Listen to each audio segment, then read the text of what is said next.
Zafer güneşi doğur ümidler, gülür dünyaya bugüne özel. Ana, bacı, kız ve sevgili, sizsiz dünya olmaz hiç vaxt güzel. 8 Mart geldi, bayramınız mübarek. Kalbimizde sevgi, hürmet büyük. Gülüşünüz nur saçır her yana. Siz varsınız diye güzeldi dünya. 8 Mart geldi, bayramınız mübarek. Kalbimizde sevgi, hürmet büyük.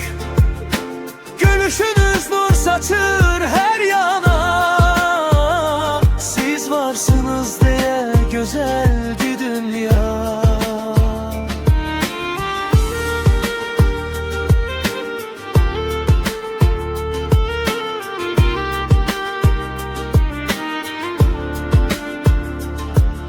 Zərif ürək, güçlü iradə, həyat verər hər bir adet. Sevgiyle dolu bakışlar,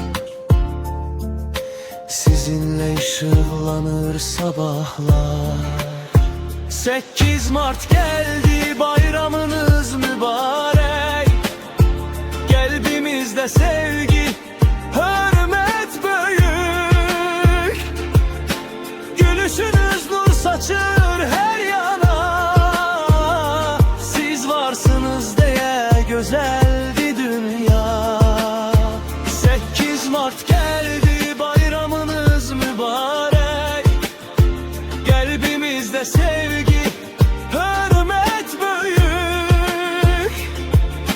Gülüşünüz nur saçır her yana. Siz varsınız diye güzeldi dünya. Her adımda ümit, her sözde nur. Kadın sevgisi dünyaya gurur. Sizinle bahar gelir her zaman. Sizsiniz hayatın en güzel dastanı. 8 Mart geldi, bayramınız mübarek. Sevgiyle dolsun her bir yürek. Sizinle bahar açır her yanda. Kadınlar hayatın en güzel